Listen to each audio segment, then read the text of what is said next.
kesempatan untuk datang bersilaturahim ini merasa berbesar hati luar biasa. Man ahabba yubsatalahu fi rizqihi, siapa yang mau dilapangkan rezekinya, wa yunsa'alahu fi atharihi, mau dipanjangkan umurnya, falyasil rahimahu, hendaklah dia menyambung tali silaturahim.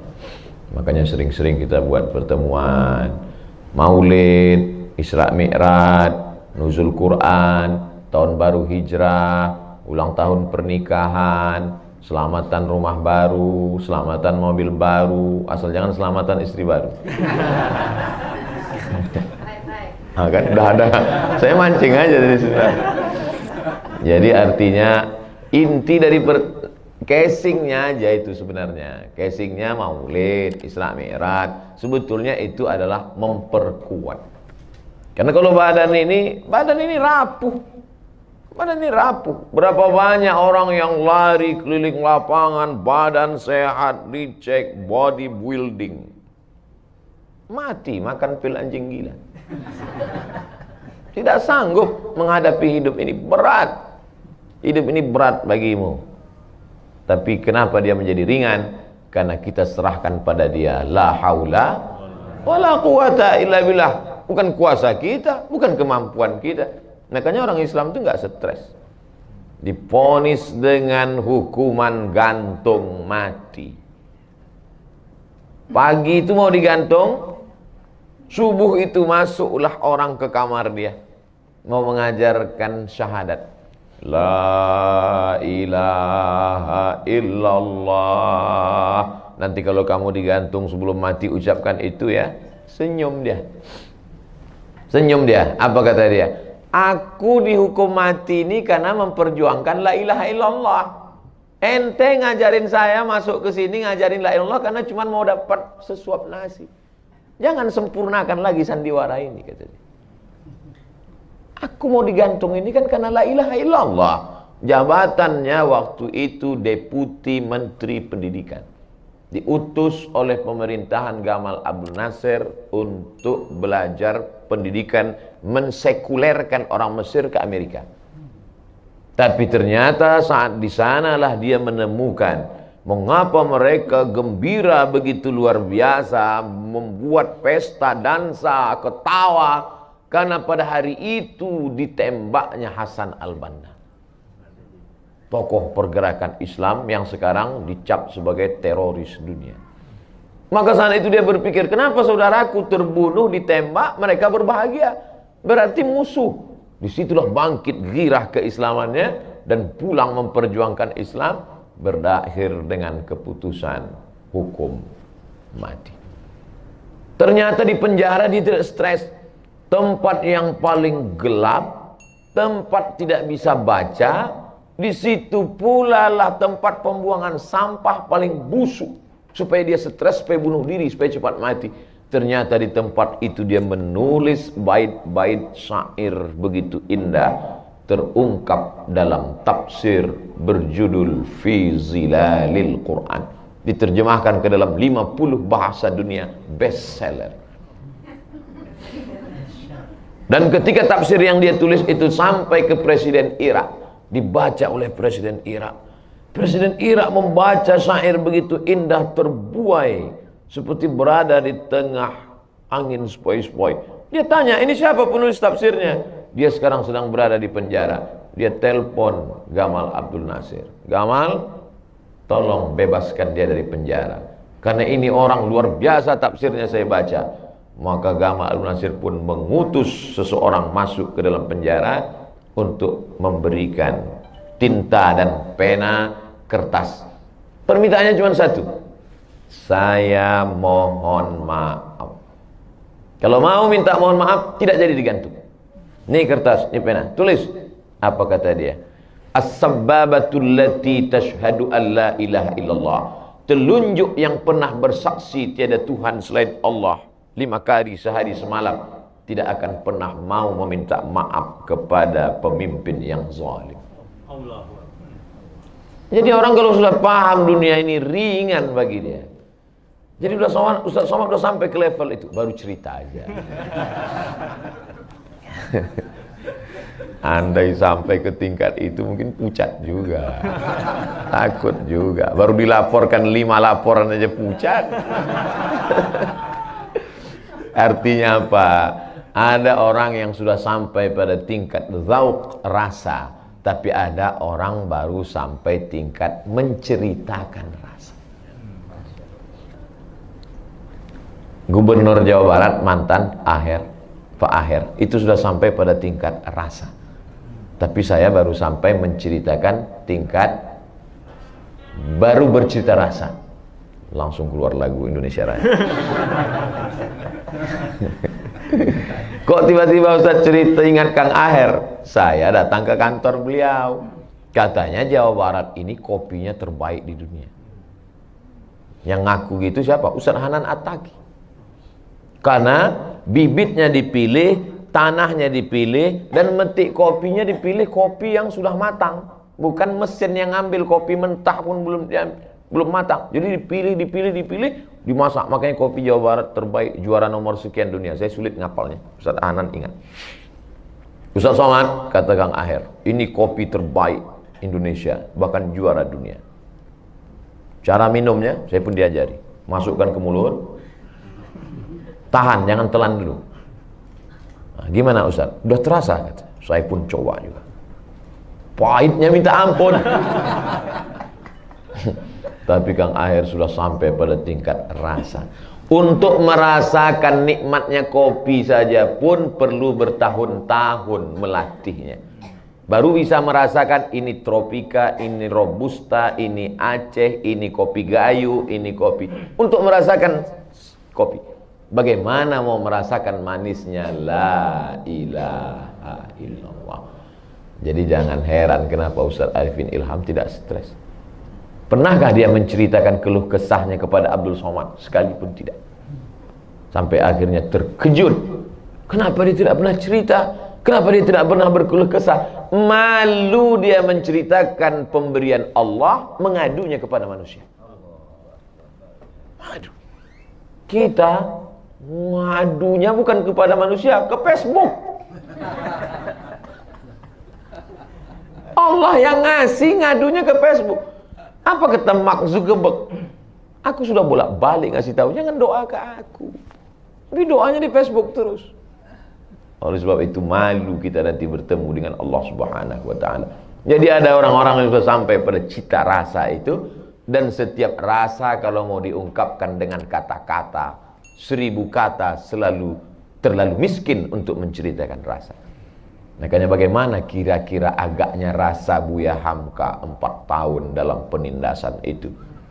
Sampai akhirnya lahir tafsir Al-Azhar. Tak ada dendam dalam hatinya. Kenapa? Karena dendam itu seperti garam yang masuk ke dalam air, larut air panas, hilang bersama maaf. Luar biasa Buya Hamka.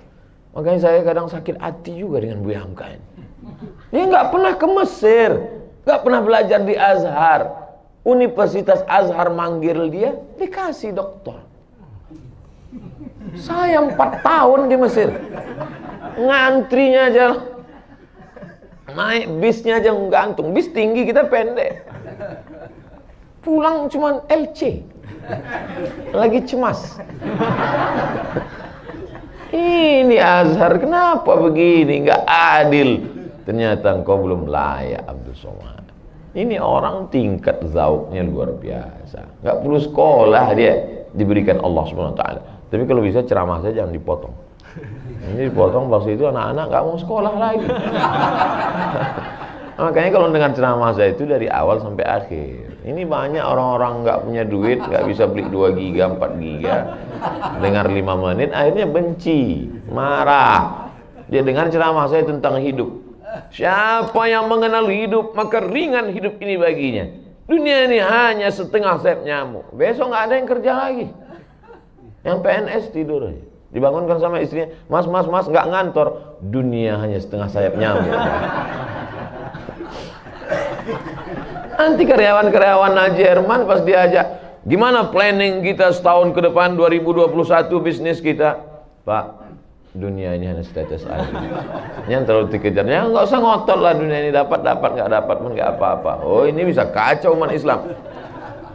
Saya cuma mau menyampaikan bahwa dunia ini harus kita rebut. Ya, kenapa dunia harus kita rebut? Karena ingin menyelamatkan umat manusia supaya mati dalam la ilaha illallah Muhammadur Rasulullah. Ini sekarang program pengalihan akidah luar biasa. Nama proyeknya proyek makan bubur. Apalagi Ustaz? Bubur kalau disendok dari tengah nggak bisa karena panas. Maka gimana caranya? Dari pinggir dulu yang dingin. Sendok dari pinggir. Dari pinggiran desa, kampung, miskin, masukkan sumur bor, masukkan pinjaman rentenir, kasih 1 kali nggak bisa bayar, nggak apa-apa, 2-3 kali. Ketika sudah terpojok, langsung la ilaha illallah melayang hilang. Baru dia ke tengah, rampas. Orang kalau sudah miskin, kada al-faqru ayyakuna kufran, hampir saja kefakiran merubah orang menjadi kafir. Jadi maksud saya bahwa ada di antara kita yang fokus di bidang bisnis ini, ya, tapi targetnya bukan mau memperturutkan hawa nafsu, mau menyelamatkan saudara supaya jangan sampai mati dalam keadaan kafir. Begitu juga yang fokus di bidang politik. Kalaulah fokusnya di bidang politik ingin betul berkuasa menguasai dunia, cuma memperturutkan hawa nafsu, satu sel sama Fir'aun. Karena Fir'aun kan itu puncaknya. Ana rabbukumul a'la, aku Tuhan kamu. Bukan itu dalam Islam. Kalau mau jadi bupati, mau jadi wali kota, mau jadi gubernur, mau jadi anggota dewan, niatnya adalah supaya nilai-nilai Islam bisa terselenggara. Bapak, apa target Bapak dulu jadi kepala daerah? Gimana sekarang? Dapat nggak yang diinginkan dulu? Nggak dapat Pak Ustadz. Bisnis saya malah turun. Waktu saya untuk keluarga banyak tersita.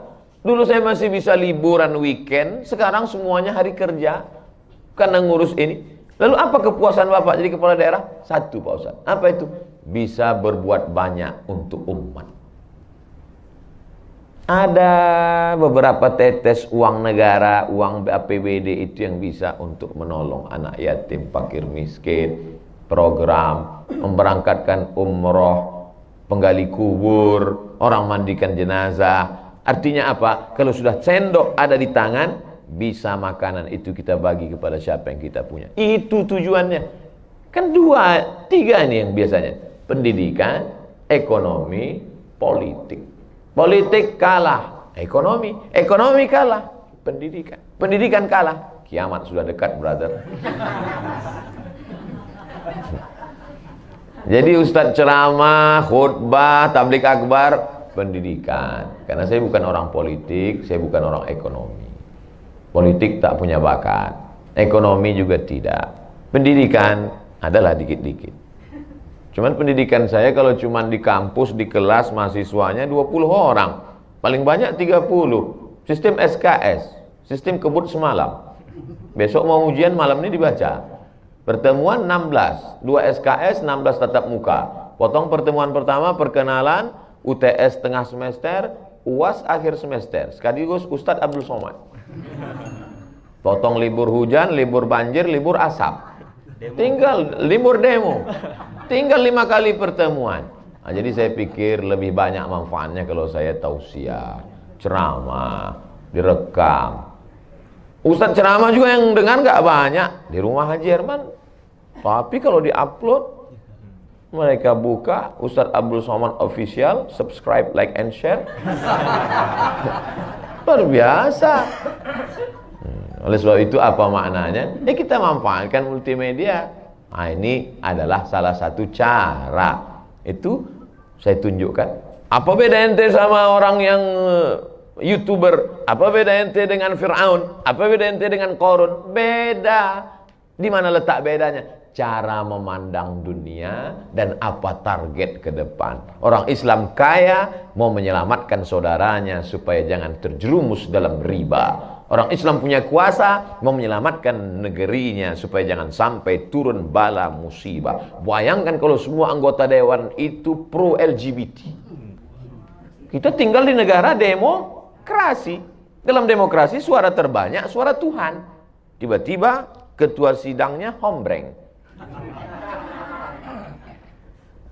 Peserta, nanti saya curiga pula.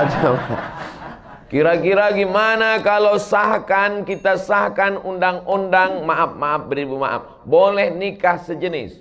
Voting. Anggota dewan 50. Yang setuju 45. Kira-kira sah atau tidak sah? Sah. Walaupun semua ustadz mengatakan khutbah Jumat tidak sah, nggak laku pendapatnya. Karena yang dipakai adalah undang-undang. Itulah pentingnya orang Islam memegang politik. Itulah maka selalu saya support jamaah untuk menjadi anggota dewan. Bukan maksud saya supaya dia menjadi orang yang memakan uang rakyat, bukan, tapi memperjuangkan. Ini tak usah terlalu kita bahas karena anggota dewan sudah terpilih, sudah dilantik. Oleh sebab itu maka ada target-target orang Islam melalui 3 pintu ini. Buka sekolah, tujuannya untuk apa? Pendidikan. Ikut mencalonkan diri, tujuan untuk apa? Politik. Sibuk bisnis untuk apa? Untuk menolong saudara. Jadi ibu kalau punya suami pergi pagi pulang petang peras keringat banting tulang jarang di rumah, dia itu sebenarnya sedang berjihad. Ini nggak ada pesanan dari bapak-bapak. Bapak-bapak pun paham ini jihad. Makanya nanti kalau dia nelpon, "Papa sedang di mana?" Jihad. Jihadnya jihad ekonomi. Dia sedang menolong agama Allah. Abdul Somad jihadnya ceramah, tablik akbar, naik ke atas mimbar. Mudah-mudahan setelah tausiah ini Bapak agak terbantu sedikit. Ibu juga begitu. Ibu sedang berjihad membesarkan anak-anak. Mama ini ngapain sih? Ngurus anak terus? Ibu kasih tahu, ini jihad Bapak. Jihad. Nanti teman ibu nanya, apa ibu ini? Sebentar hamil, sebentar hamil. Jihad. Inilah yang akan membebaskan Palestina nanti. Takbir.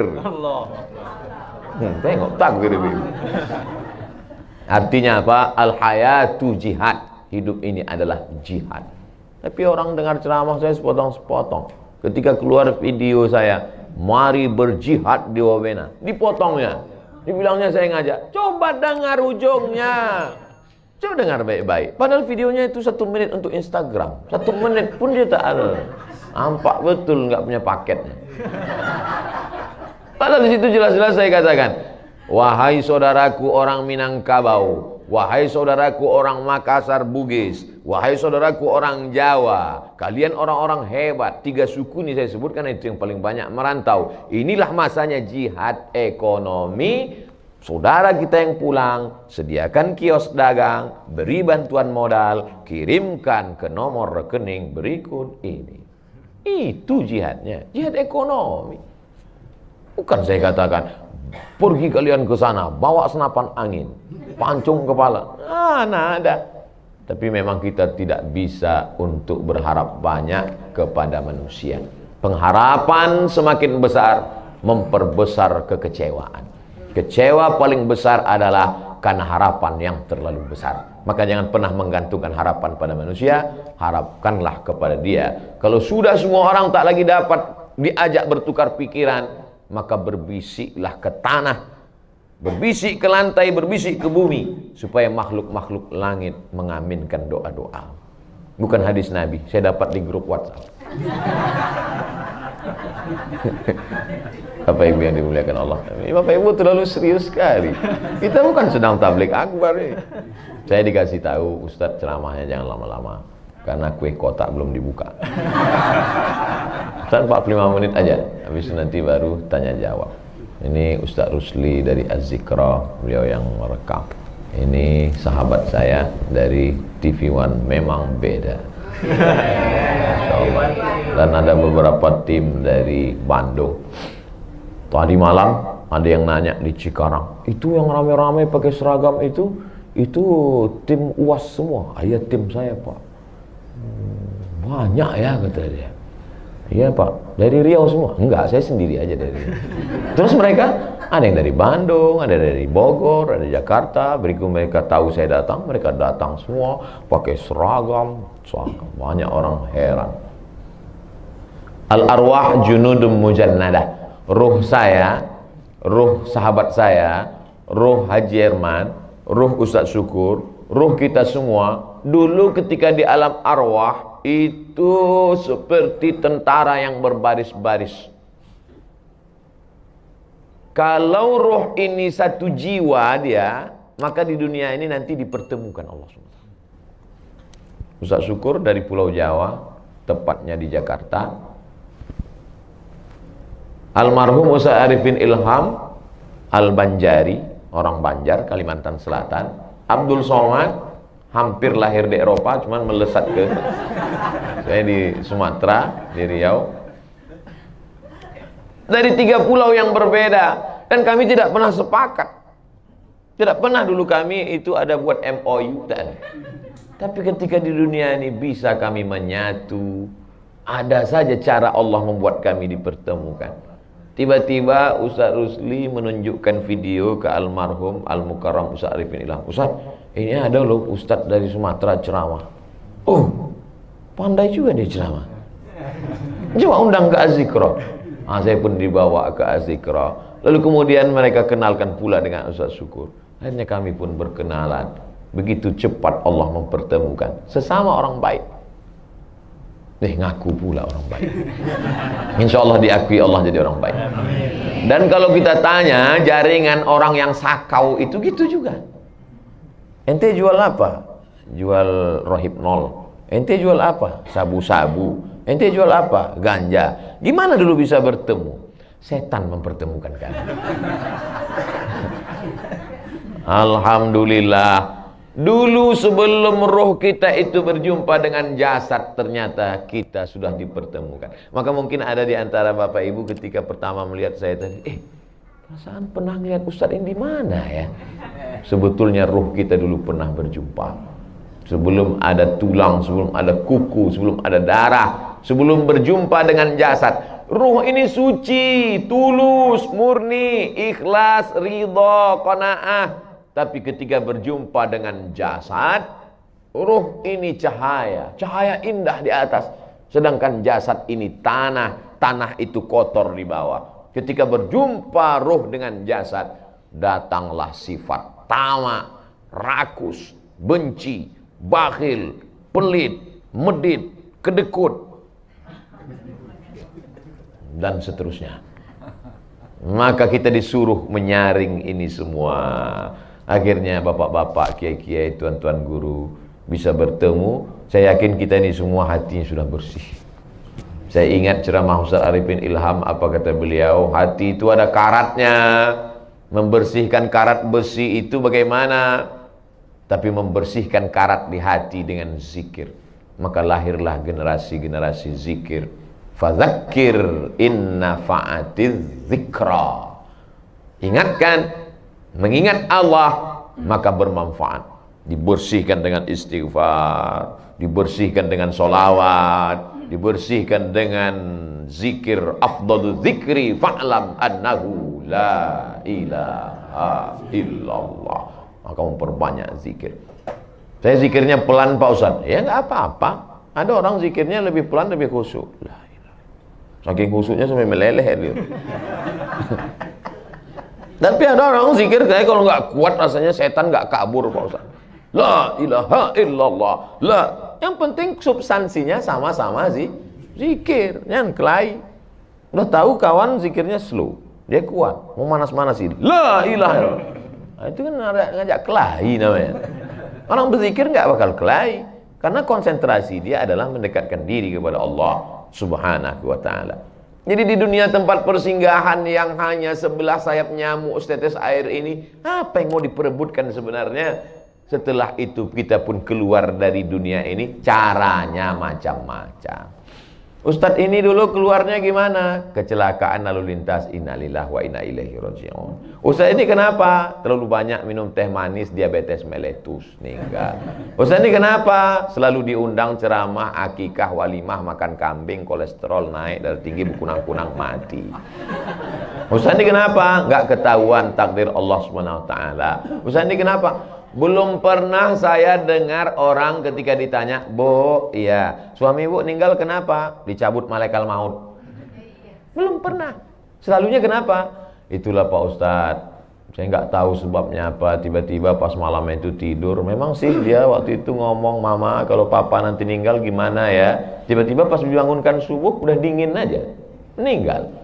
Itu sebenarnya cara Allah. Semua kita pasti mati, karena kita akan keluar. Dan keluarnya itulah yang paling penting, kalimat terakhir yang diucapkan, la ilaha illallah. Tadi dalam perjalanan mau ke rumah Tuan Haji Herman, saya buka FB, gambar orang sedang diopname di ruang ICU. Mungkin Bapak Ibu udah dapat juga pagi ini, tangannya main game online. Saya kirim ke grup, supaya jangan sampai dibilang saya mengada-ngada. Saya kan selalu ceramah, siapa yang sering sholawat maka husnul khotimah, karena ingat Nabi saat mati. Siapa yang sering ikut majelis zikir, husnul khotimah, karena apa yang paling sering kita lakukan, sering kita ingat, sering kita pikirkan, sering kita pandang, sering kita dengar, sering kita renungkan, itulah yang akan datang waktu kita sakratul maut, waktu keluar dari dunia yang hampa ini. Rupanya dia paling sering main game online. Itulah di ruang ICU. Na'udzubillah. Ya kalau game online-nya game online yang biasa-biasa aja. Kalau game online ngebut mobil McLaren. Na'udzubillah. Oleh sebab itu maka ini semua kesempatan kita berteman dengan orang berzikir, insya Allah berzikir. Bersahabat dengan komunitas orang yang berzikir, insya Allah berzikir. Maka kalau ada grup WA, satukan dengan grup berzikir. Kalau punya grup FB, menyatulah dengan grup yang mengingatkan kepada Allah. Kalau punya grup arisan, arisanlah yang mengingatkan kepada Allah Subhanahu wa ta'ala. Mudah-mudahan grup kita ini grup yang mengingatkan kita kepada Allah Subhanahu wa ta'ala. Nah, sarana prasarananya macam-macam. Nanti datang ya ke rumah kami, apa acaranya? Maulid. Maulid bid'ah wa kullu bid'atin dhalalah wa kullu dhalalatin finnar. Ibu bapak kemarin waktu Asyura 10 Muharram puasa apa enggak puasa? Puasa. Yang bilang puasa yang puasa aja. Jangan Ustaz Somad enggak puasa nih, saya puasa. Waktu itu musafir, cuman saya bilang sama tim yang enggak kuat karena nanti banyak serangan dari jamaah mau salaman enggak kuat, silakan makan. Tapi saya tetap puasa. Ustaz kan musafir ngapain puasa? Saya yang ceramah. Tiap ceramah, marilah kita puasa. Tiba-tiba pas Ustaz puasa. Enggak. Itu mental ke dalam. Jadi saya puasa, walaupun tidak sebanyak Bapak Ibu. Bapak Ibu mungkin 9, 10, 11. Saya 10 aja. 9-nya saya tetap makan. 10 itu saya puasa. Kenapa kita puasa Asyura? Karena Nabi Musa selamat ketika dikejar oleh Fir'aun. Itu alasannya. Itu kan peristiwanya sudah 3000 tahun yang lalu. Kenapa terus diulang-ulang tiap tahun? Itulah dalil Imam Al-Hafiz Ibnu Hajar Al-Asqalani mengatakan maulid boleh diulang-ulang terus. Karena peristiwa selamatnya Musa dari kejaran Fir'aun itu sekali, tapi diulang setiap tahun dengan cara syukur kepada Allah. Maka maulid juga adalah syukur kepada Allah, bukan selamatnya Musa, tapi nikmat yang paling besar, datangnya Nabi Muhammad sallallahu alaihi wasallam. Itu yang ngomong bukan Abdul Somad. Karena kalau Abdul Somad yang ngomong banyak orang nggak percaya. Itu yang ngomong Al-Hafiz Ibnu Hajar Al-Asqalani. Detailnya bukan profesor doktor. Al-Hafiz.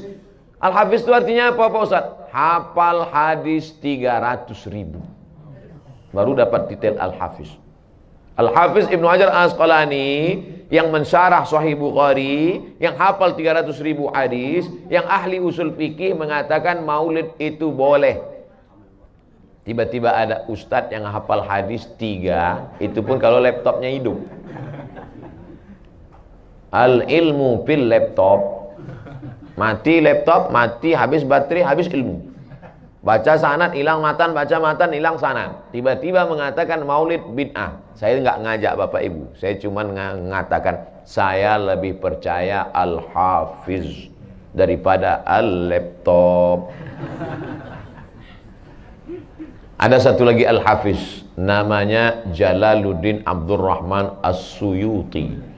Kitabnya 500 kitabnya. Kata muridnya Ad-Daudi. Hafalan hadisnya, hafiztu mi'atai alfa hadis. Aku hafal 200.000 hadis. Lau wajadtu aksara min dzalika la hafaztuha. Seandainya aku dapat lebih daripada itu, aku akan hafal juga. Saking kan hebatnya. Apa kata dia tentang maulid? Maka dikutipnya pendapat Imam Al-Baihaqi tentang tafsir wa dzakirhum bi ayyamillah. Ingatkanlah umat ini tentang nikmat-nikmat Allah. Bapak Ibu ingat nikmat lahir, Bapak Ibu ingat nikmat hidup, Bapak Ibu ingat nikmat sehat. Adakah nikmat yang lebih besar daripada nikmat datangnya Muhammad sallallahu alaihi wasallam? Di antara dalil yang beliau sebut adalah tentang seorang laki-laki bernama Abdul Uzza. Kalau saya sebut Abdul Uzza banyak yang nggak kenal. Tapi kalau saya sebut nama kerennya, oh kalau itu saya kenal Pak Ustadz. Abdul Uzza nggak kenal. Abu Lahab kenal. Itulah dia. Nama KTP Abdul Uzza. Nama FB Abu Lahab. Jadi Abdul Uzza ini punya budak. Budak itu hamba sahaya. Namanya Suwaibah. Suwaibah, come here a minute. Sini sebentar Suwaibah. Tolong jaga adik ipar saya yang sedang hamil, mau melahirkan anak, hamil tua. Nama adik iparnya Aminah. Suaminya sudah meninggal, adik kesayanganku sudah meninggal. Aku sayang sekali dengan istrinya ini karena sedang mengandung keponakanku, buah hati belayan jiwa. Mudah-mudahan mampu menggantikan adikku yang sudah meninggal dunia. Tolong kau jaga dia yang sedang hamil tua. Nanti kalau anaknya lahir, sampaikan berita ke tempat saya. Oke, Tuan Abu Lahab. Sampailah hari kelahiran, pulanglah Suwaibah. Tuan Abu Lahab, ya, ponakanmu sudah lahir. Alhamdulillah. Laki-laki apa perempuan? Laki-laki. Oh, kalau perempuan kubur hidup-hidup. Laki-laki apa perempuan? Laki-laki. Saking senangnya Abu Lahab karena ponakannya lahir, kata Abu Lahab, malam ini, hari ini, engkau tidak lagi jadi budak, anti hurrah, kau bebas. Dan harga budak lebih mahal dari onta. Onta sekarang paling murah 70 juta. Itu pun onta-onta yang udah pensiun expired loh udah. Jadi kalau budak 100 juta, maka pada saat kelahiran Nabi Muhammad SAW, Abu Lahab bersedekah 100 juta. Bersyairlah Al-Hafiz. Sudah 3 Al-Hafiz saya sebut. Al-Hafiz Ibnu Hajar Asqalani, Al-Hafiz Jalaluddin Abdurrahman As-Suyuti. Yang ketiga ini Al-Hafiz Al-Maqdisi. Apa kata beliau?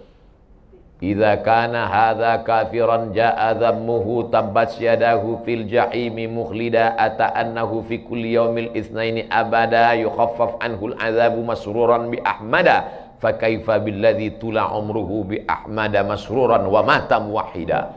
Diringankan azab Abu Lahab setiap hari Senin karena senang menyambut kelahiran Muhammad sallallahu alaihi wasallam.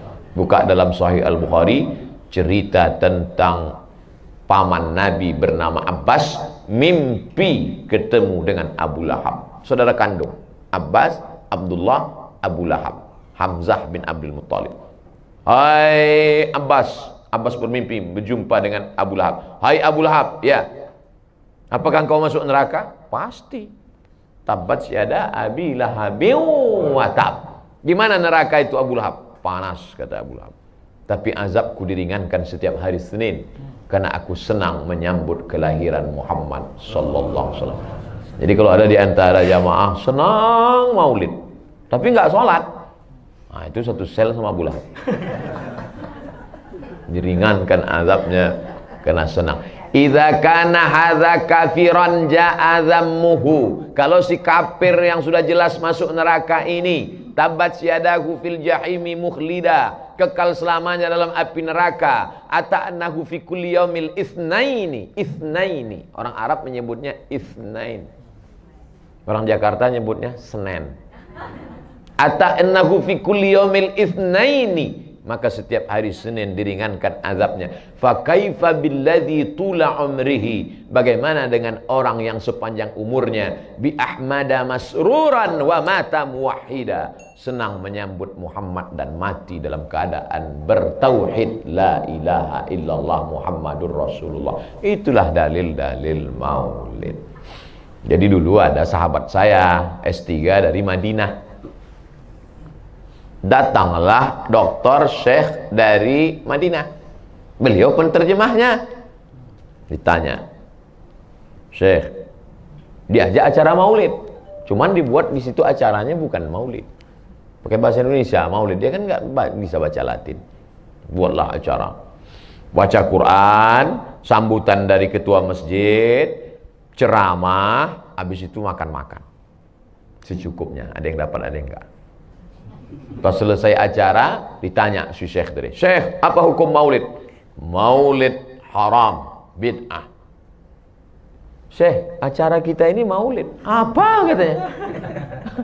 Ternyata acara maulid ini cuman ini, sambutan dari ketua panitia, ketua masjid, baca Quran, tausiah, makan-makan, pembacaan syair. Ada pembacaan syair burdah, dia ulami, al-barzanji, ad-dibai. Itu semua adalah cara mengenang Nabi Muhammad SAW. Oh, jadi acara tadi maulid? Iya. Ah, kalau gini nggak apa-apa. Ya, oleh sebab itu maka inti dari maulid itu, maulid adalah kekuatan. Jangan lupa 3, 4, 5 tahun yang lalu Jakarta begitu menghebohkan, ada ketakutan umat Islam dan mengumpulkan orang sulit. Apa yang mengumpulkan orang waktu itu? Maulid. Maulid sana, maulid sini, maulid sana, maulid sini. Maulid mengumpulkan. Kalau Bapak Ibu mau tahu gimana sulitnya mengumpulkan orang, tanya sama caleg-caleg. Susah mengumpulkan orang. Tapi kalau sudah acara maulid, kumpul semua umat manusia. Tinggal Ustaz berceramah saja. Naiklah Ustaz Abdul Somad. Acara maulid malam ini apakah ada pembagian sembako? Tidak. Ada pembagian baju kaos? Tidak. Semua orang datang karena kecintaan kepada Nabi Muhammad SAW. Tanpa dikomando berdiri. Sallallahu ala Muhammad marhaba. Sallallahu alaihi wasallam marhaba. Mau nangis jamaah. Ada yang nangis karena ingat Nabi, ada juga yang sendalnya hilang. Jadi maulid ini luar biasa. Jadi kalau bisa mau buat maulid ramai di Senayan, bagus. Yang nggak bisa di rumah masing-masing. Kenapa Ustaz tiba-tiba ingat maulid? Ini udah dekat-dekat bulan maulid. Bulan apa sekarang Ustaz? Bulan Safar. Muharram, Safar, Rabiul Awal, Rabiul Akhir, Jumadil Awal, Jumadil Akhir, Rajab, Sya'ban, Ramadan. Begitu cepat waktu berlalu. Baru saja sudah datang lagi. Oleh sebab itu maka mudah-mudahan segala pertemuan-pertemuan itu semakin mempererat, memperdekat dan mengingatkan kita. Dan andai Abdul Somad mati meninggal dunia, saya tak sedih sedikit pun karena Bapak Ibu semuanya akan mengirimkan doa dan Al-Fatihah untuk saya insyaallah. Tengok, belum mati aja udah diaminkan. Ustadz Syukur dapat SMS dari Pekanbaru, lalu di-share Ustadz Syukur ke semua grup. Ustaz Somad meninggal dunia. Semua mereka mendoakan Allahumma maghfir lahu warhamhu wa'afi wa'fu anhu untuk almarhum Abdul Somad. Al-Fatihah. Tetesan embun, tetesan air menetes, tak putus dari seluruh Indonesia, tak putus. Bahkan mungkin yang membuli-buli saya itu pun sedih juga ya. Aduh, kenapa dia cepat mati? Siapa lagi mau kita bully gitu. Dalam hati mereka sebetulnya ada juga rasa kasihan, tapi karena memperturutkan hawa nafsu, kita doakan semoga dapat hidayah insyaallah. Akhirnya waktu juga yang memisahkan kita. 45 menit. Saya cuma mau mengajarkan kalau sudah sampai masanya waktunya, tak bisa diundur, tak bisa ditambah. Kita pasti mati. Kita akan berhenti. Cuman yang penting itu bukan kita takut matinya, tapi apa bekal yang kita akan bawa menghadap Allah Subhanahu wa taala. Ustaz Arifin Ilham, pesantren begitu besar, majelis zikir begitu ramai, berapa mu'allaf diislamkan, Berapa orang dapat hidayah dari zikirnya. Berapa pecandu narkoba tobat. Adapun dosa-dosanya bersih sebersih-bersihnya. Dari mana Ustaz tahu dosanya bersih? Tuh. La yusibul mu'min min nasabin wala wasabin wala saqamin wala syaukin yastakuha. Susah hati, gundah gulana, galau, duri menusuk tapak kaki menghapus dosa-dosa. Jadi kalau ada orang heran, kenapa ya Ustaz, itu kan dosanya sudah diampunkan Allah. Allah ingin membersihkan dia hatta yamshi 'alal ardi makanat 'alaihi khati'ah, sampai orang itu berjalan di atas muka bumi tak ada dosanya sebesar ujung kuku, sebesar ujung rambut, sebesar tapak kaki semut yang hitam, sebersih, diangkat derajat. Dan dia sudah melewati itu. Jadi kalau nampak bapak ibu saya ceramah tentang kematian menangis, yang saya tangis itu bukan orang yang meninggal itu, dia sudah bersih. Yang saya tangis itu, kita kira-kira bisa tidak selamat dari su'ul khatimah, selamat dari neraka jahanam. Tapi insya Allah karena kekuatan doa dan jamaah, insya Allah kita selamat semuanya, insya Allah. Jadi apalah kesimpulan ceramah Ustaz ini? Oh, jamaah kita udah cerdas, bisa nyimpulkan sendiri.